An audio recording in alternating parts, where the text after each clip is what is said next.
Hey, what's up guys? Today I'm going to show you exactly how I built this desk completely out of 2x4s.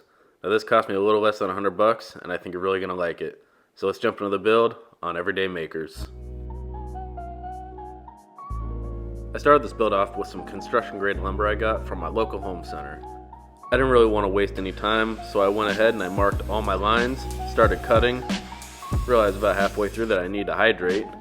Then I continued breaking all these boards down to their final lengths.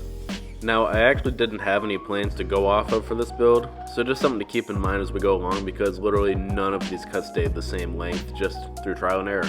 Next, I pulled out my table saw to prepare these boards to start making the desktop. Now, more often than I'd like to actually admit, I always seem to forget to actually plug in my tools when I use them. But once I got everything plugged in, I started ripping these down just to make sure each side had a nice square edge. Now, if you do have a jointer, this is where I would suggest you pull it out. But if you find straight enough boards, you can actually just go ahead and clean both sides up on the table saw just fine. Once I managed to pull out every single clamp I owned, I lined up all my boards and I got them ready for the glue up. Now here I'm using Titebond 3 because that's unfortunately the only glue I actually had left. But if you do plan on making this Titebond 2 or even Titebond Original would be perfectly fine. This doesn't have to be waterproof, so using this glue is kind of a waste. But you live and you learn. I let the glue sit and dry for about 24 hours, and this is where I goofed. Alright everybody, so it's the next day. We got some problems. So because I forgot that my garage slopes down, I actually didn't have a flat reference to glue this up on. So my desktop now looks like a banana. The best solution I could come up with was to cut the entire top in half and then separately run each half through my planer. As you can see, I don't have an outfeed table, so I actually had to flip the entire piece around and finish the cut from the other side. Now this worked just fine, but in a bit you'll see the creative juices flow and just how I did this a little bit safer. I took the time to skip plane each of these boards just to get them to be relatively flat. Now if you don't have a planer, you can use a router sled, or you can just sand this forever with a belt sander, but I had a planer, so I took advantage and I used it, and this ended up being very flat. Went back in and I used my Titebond 3, as I'm notorious for wasting, and I got this glued up completely once again. A word of advice, don't be like me and let your glue make a huge mess all over the floor. Put down a cloth or something underneath, because your garage floor will thank you later. While I let that dry, I started working on cutting each of the pieces that I needed for the base. Now I wanted this to have more of a modern, kind of industrial look to it, so you'll see later on how I made this happen. I squared up each of the boards and took the time to clean up all the extra sawdust because man, there was a lot of it. Maybe it's just me, but I always feel like pine makes a much bigger mess than any other softwoods I've ever worked with. Let me know in the comments which wood you think is the messiest, because today, my answer would be pine. Luckily, I always keep my shop vac close by, so I took advantage and I cleaned up as much as I could. I even cleaned up myself a bit. I don't hate, these vacuums can clean up much more than just your shop. They clean up people too. Anyways, the idea here was that I wanted each piece to be completely square. So I went ahead and I ripped each board in half, and then I cleaned up the remainder on the support piece, so everything was the exact same size. This did take a good bit of time squaring everything up, but as you can see, having everything perfectly square is more than satisfying.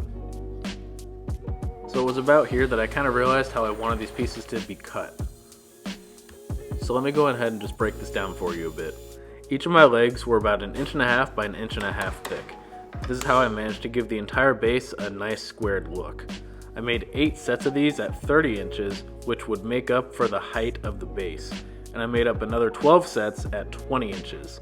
These 20-inch pieces would make up the width of the desk, as well as the slats I placed underneath for supports.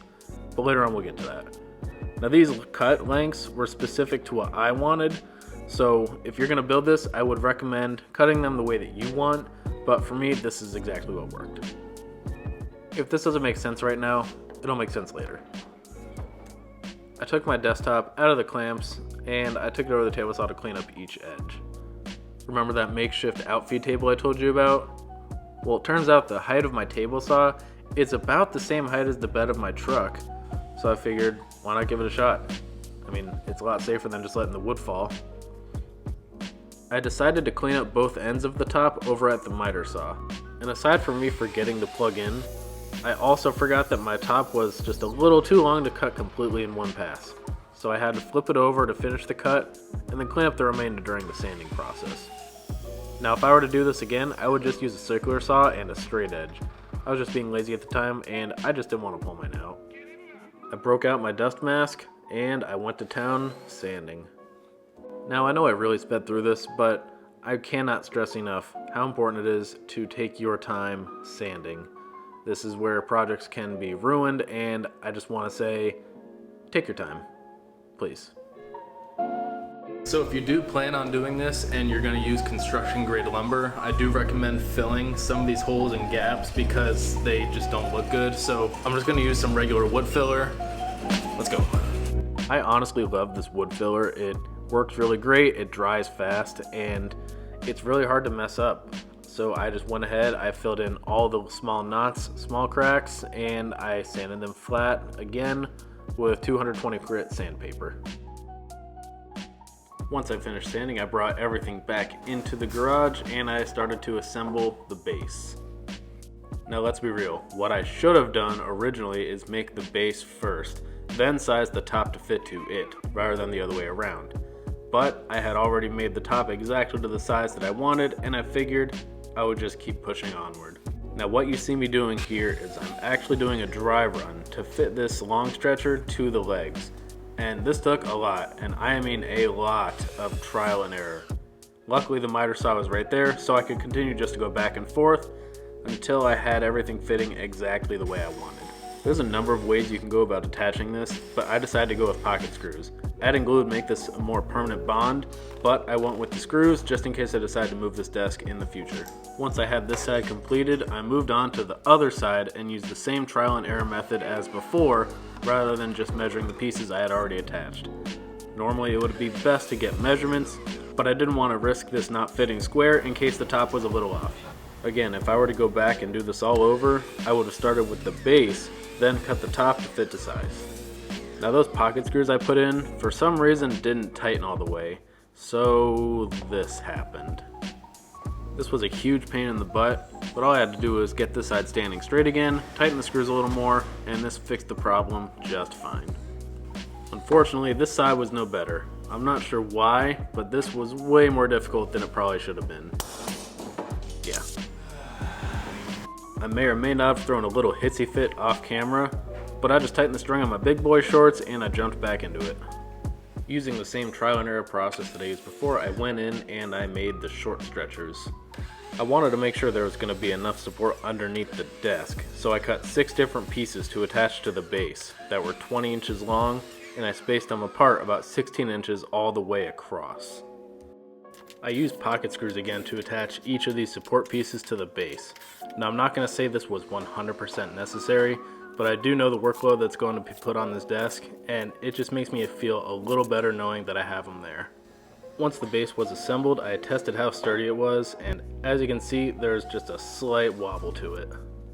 The best solution I had was to add an extra stretcher on the back of the base. I attached that as well as some pocket screws, and it almost eliminated all of the wobble, which made me super happy. I took time to sand the entire base to prepare it for painting. Now I told you earlier I wanted this to have more of an industrial look to it, so instead of buying a metal base, this is what I thought might give it that same kind of look. So I went ahead, I used some flat black spray paint, and I've got to say, this turned out so good. I've seen other people do this before and I wasn't really sure how it would look in person, but I've got to say I love it. I moved on to staining the top and I used this red oak stain that I really enjoy using. I just apply it with a foam brush, let it sit for a minute, and I wipe off all the excess. I did this to both sides. I also let this dry for about 24 hours before I added a finish. The next day I wiped off any dust this thing seemed to accumulate in my garage, and I applied 3 coats of water-based polyurethane. I love using water-based poly on projects like this just because it'll add just enough protection for all the use this thing is going to get. Plus it looks nice.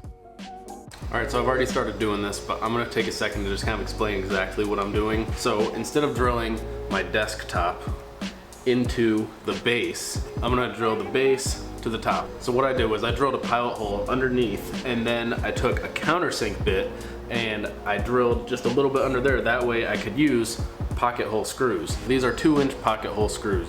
Whatever size your top is, that's gonna depend on what you're doing. I'm using 2-inch screws. Let's do it. So as you can see, I grabbed some screws, screwed all my screws where they needed to be screwed, and that, my friends, was where I was able to call it a day on this desk.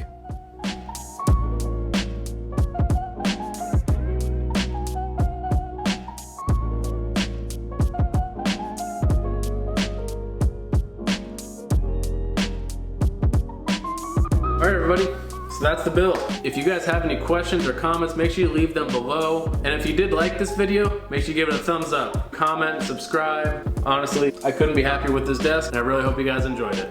And I'll see you next time on Everyday Makers.